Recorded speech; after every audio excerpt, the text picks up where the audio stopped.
Hey everybody, it's Jason from the Texas Gun Vault, and once again, it is Sunday, and that means it's time for the Texas Gun Vault Poll Question of the Week, a weekly vlog that I put out where I ask you, as my viewers and subscribers, about something that deals with guns, gun culture, politics, current events, the news, or something fun like EDC that I want to get your thoughts and opinions on.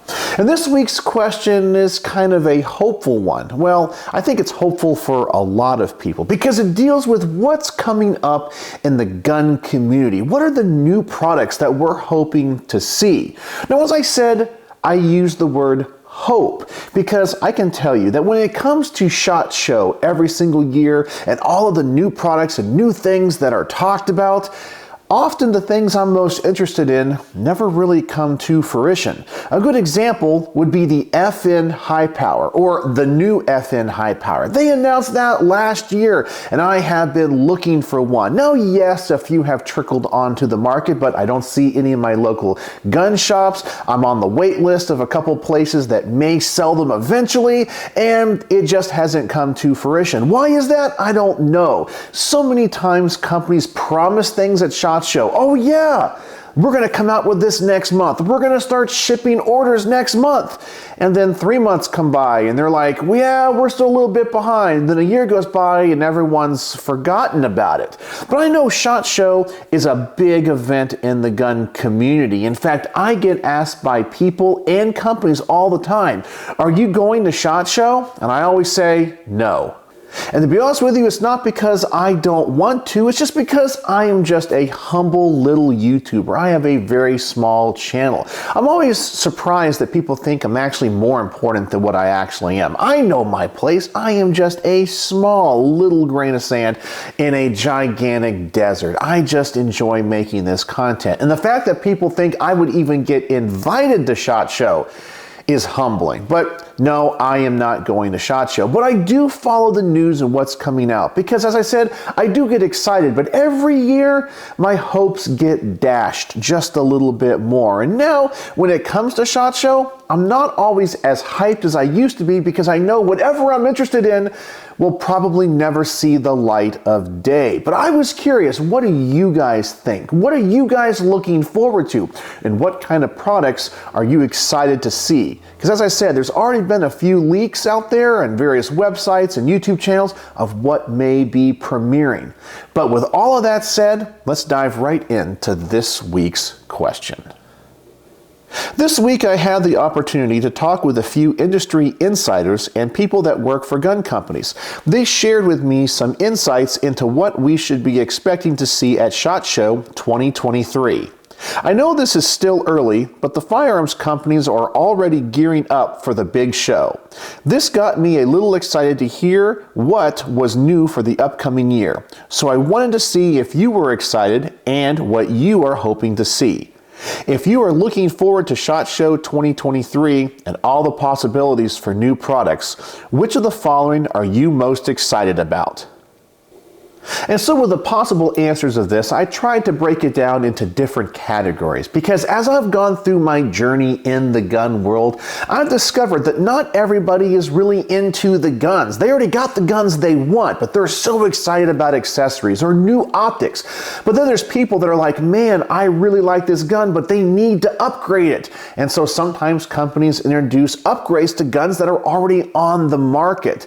There's also people that really love knives and EDC gear. So maybe that's what they're looking forward to. So let's see what you all thought in this week's results. With a measly 537 votes this week, we have completely new firearms designs and concepts, 55%. Revamping and updating existing gun models to make them better, 25%. New ammunition offerings including calibers, loadings, and tech, 6%. New accessories, optics, red dots, lasers, grips, stocks, etc., 10%. And everyday carry items, knives, holsters, less lethal defense, etc., 4%. Now, the results of this poll really didn't surprise me too much. After all, SHOT Show is about the guns. That is the main focus. And I kind of thought either option 1 or option 2 were going to win. And obviously option 1 did. The new guns, the new concepts, the new designs. Now, this is personally where I have been disappointed so many times in the past, and I've already alluded to that a little bit ago in the opening of this video. I cannot tell you how many guns have premiered at SHOT Show that have never seen the light of day. Things that I'm really interested in, even from the big companies, not just the fly-by-night companies like Hudson, but other companies like FN or Colt. They introduce these products and you're like, wow, that is a great design. They're going to sell so many of them. And you never hear about them again. Now, I don't understand why they would invest all this time and money into products that they never release. Who knows? Maybe they discover there's something wrong with the design and they just kind of sweep it under the rug. I have no idea.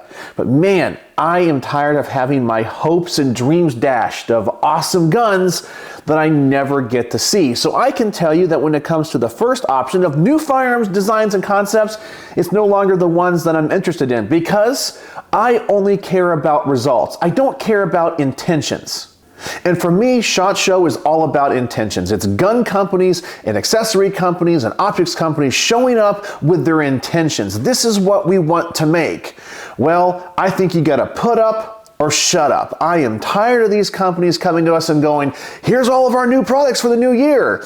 And once again, none of them ever get made. So I'm tired of that. And so this is why I would not have voted for this first option. I'm not excited about it because the gun companies, in my opinion, keep dropping the ball. Then we have revamping and updating existing gun models to make them better. Now, this is actually the one that I would be most excited in. I'm always curious, how are gun companies improving designs? After all, if they already have something in production and there's a ton of those models out there, well, I'm always looking forward to seeing how they can improve it. Are they going to cut the slides for red dots? Are they going to improve the action or add a different type of locking mechanism to one of their 9mm PCCs? That's the kind of stuff that I really geek out on. And I understand that gun design isn't something that just happens overnight. Some of these guns are designed, there's a lot of R&D that goes into them, they manufacture them, and they go out into the wild for a couple years. And then after so many people have used them, we now have reports of what's wrong with them. And then the companies come back and change them and make them even better. So you can have an awesome gun that gets really good later as well. So that's the kind of stuff that I like to kind of geek out on. Then we have new ammunition offerings including calibers, loadings, and tech. And you know, one aspect of my firearms journey that I have not really dived into that much is reloading. I have a friend that reloads. Well, actually, I have a number of friends around here that do reloadings, but I don't do it myself. I just never got into that side. I've always just gone down to the store and bought the factory ammunition. But I understand why so many people are excited about that and love to do that and to tinker around with all the different numbers and the powders and the data. Yeah, some people just love spreadsheets. And I find that to be really cool. After all, the gun community is very diverse. But the one thing I never get excited about personally is the calibers. Every year, you're going to see companies like Nosler come out with the new Nosler 28 and the Nosler 29. And you're like, you just already introduced 5 other calibers the last 6 SHOT Shows, and none of them are popular. Or last year, I think we had the 30 Super Carry. That was going to take the world by storm. And then people actually go out and do all the data and the chronograph tests with it, and like, it's a more expensive version of 9mm. So none of this stuff really catches on. And I understand that all of these are really cool designs. And do I think that ballistic technology needs to grow?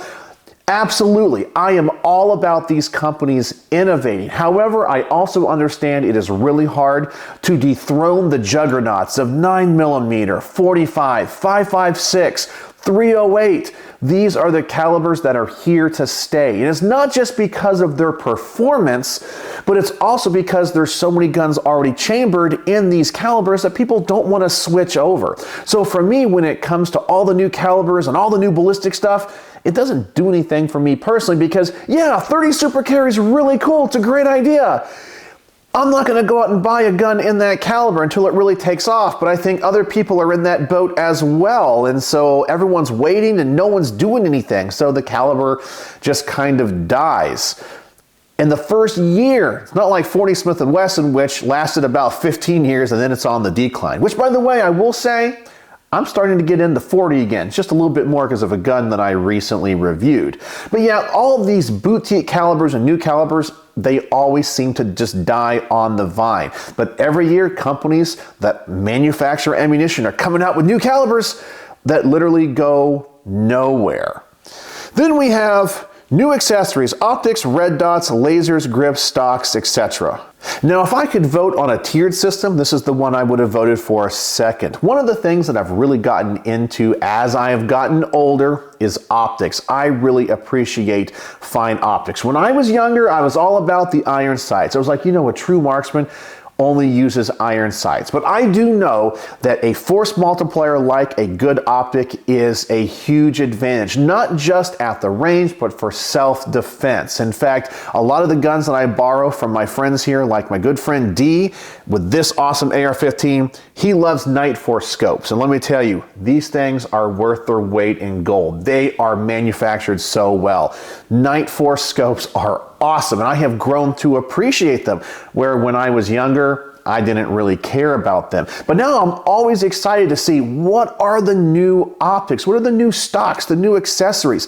This kind of stuff is really cool. I already got a cool gun collection, but I like to make the guns I already have even better. And sometimes these accessories are more affordable as compared to buying a completely new gun. So if I can buy a new vertical foregrip for $50 versus a whole new gun for $1,000, well, that $50 gives me a lot of enjoyment. Well, I might not keep it or like it in the long run, but it's something to tinker around with. So all these accessories really, really excite me.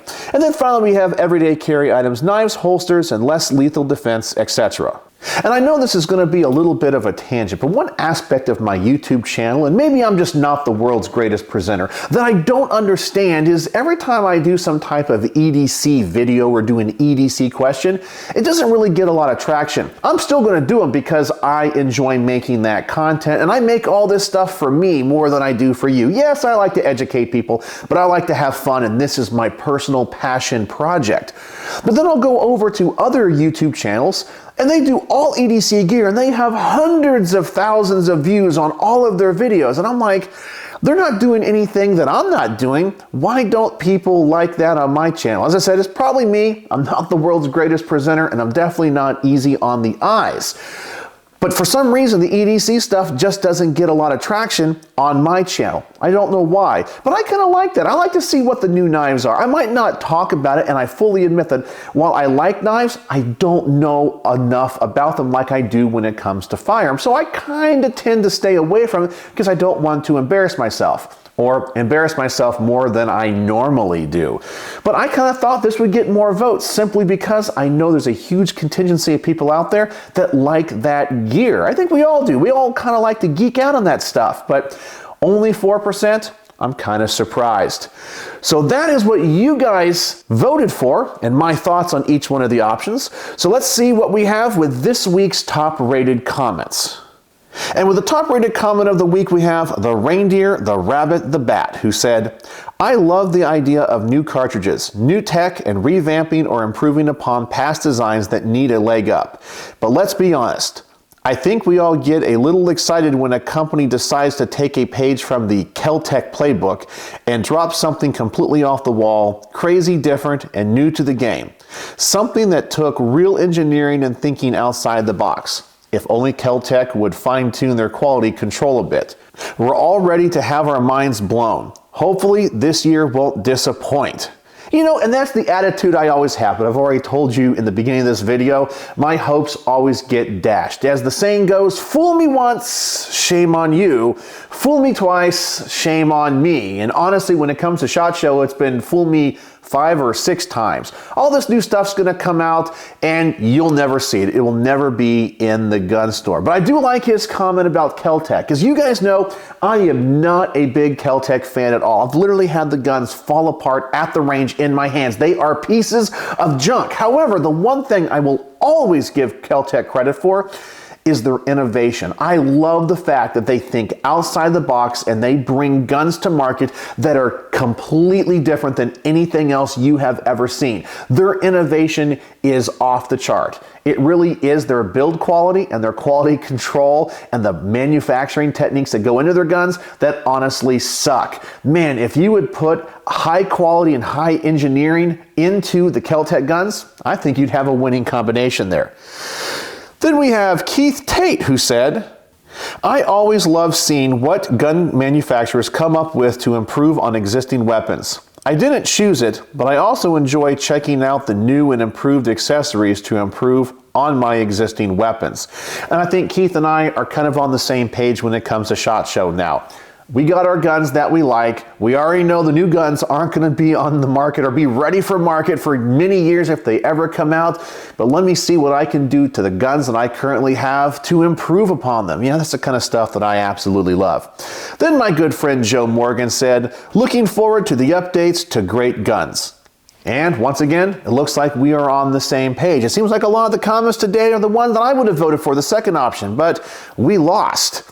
Then we have Leroy Jenkins, who said, I'd love to see HK make night sights for the Mark 23. That way I don't have to use glow-on sight paint LMAO. Well, the reason that they can is, number one, those guns are made in Germany. And there's some type of weird German law, from my understanding, that a civilian is not allowed to own anything that is radioactive in any way, shape, or form.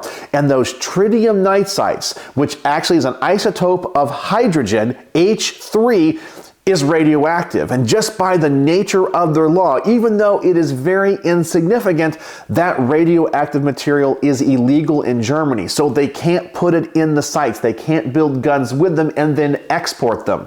So they have to use those stupid plastic sights. Now, you can buy them here when they're in the United States, but they're not the original HK sights. So I totally understand. But don't forget, HK could manufacture those in the United States if they wanted to, but HK hates you. And then finally we have Super Xray Doc, who says, the night vision laser market is seriously lacking in good options that aren't insanely priced and have good ergonomics, except the CTF-2. And you know, I love this comment because this is something about firearms that I don't really know much about. I've never really gotten into night vision. I know a lot of you guys out there are hunters. Don't get me wrong, night vision is something that is really cool. But even if I want to dip my toe in a little bit of night vision, I realize it's expensive. And we're not just talking a little bit expensive, we're talking big expensive. And so I'm like, my eyesight's pretty good. I mainly shoot during the day and I'm not a hunter. I'm not gonna venture into that. I've always been perplexed that the night vision stuff hasn't come down in price as technology has gotten better. You know, in all of my flashlight reviews and laser reviews, I talk about how some of these Chinese companies are actually making pretty decent stuff now because the technology has gotten so much better. The cheap Chinese stuff that's made today is light years ahead of the stuff that was made in the 1990s that was the high end. It just has to go with technology and the price reduction because things become more easy to make. But night vision doesn't seem to be that way. You would kind of think that you'd see more affordable night vision stuff that maybe was top of the line 10 or 15 years ago. Nope, we're talking $8,000, $9,000, $10,000. Nope, I'm just not into that. But I'm glad that other people are, and that's what's awesome about our community. We are so diverse in our interests, what we collect, what we shoot, what we enjoy doing in the firearms community, from maybe just, as I said, collecting all the way to competition shooting to just having guns for self-defense. We're a diverse community, but it's awesome to see everyone's interest. So I absolutely love this comment. So that is the Texas Gun Vault poll question of the week, and seeing what you guys are excited to see at next year's SHOT Show. I'm sure I'll have another poll in the future that deals with SHOT Show. I know this is really early, but as I said, the gun companies are already getting their stuff ready because they have to so many months in advance. And I know as time goes on, especially right after Christmas, we'll start getting all the leaks of the new products, the new calibers, the new accessories, little teasers here or there. But then we'll see what happens at SHOT Show. Will they disappoint me again? Because trust me, there probably will be a gun that gets released that I'll be like, I want one of those. And I'll never see it on a store shelf. And so I don't want to be fooled anymore. So I'm excited to see what's going on. Maybe one day I'll actually get invited to SHOT Show and somebody will bring me out, because I would definitely do it. I'd love to do some videos there and just be part of that culture and that industry when it happens. But right now, I'm just small potatoes. So that is the Texas Gun Vault poll question of the week. If you would like to participate in next week's poll, please go to the community tab of my YouTube channel. I will also post a link in the description. Go over there and vote, comment, and like other people's comments so we can get the top rated comments of the week. And if you have an idea for a future Texas Gun Vault poll question of the week, please feel free to email me at texasgunvault@gmail.com. Don't put it in the comments because I might not see it, but email me texasgunvault@gmail.com and say, I got a great idea for a question, because if I use your question, I will give you credit. I had a great idea last week from one of my Rumble subscribers, but I would love to have as many options as possible to see what you guys are thinking and wanting to know about. So let me know in the comment section below if you're as excited about the same things I am about SHOT Show 2023. So, as always, thanks for watching.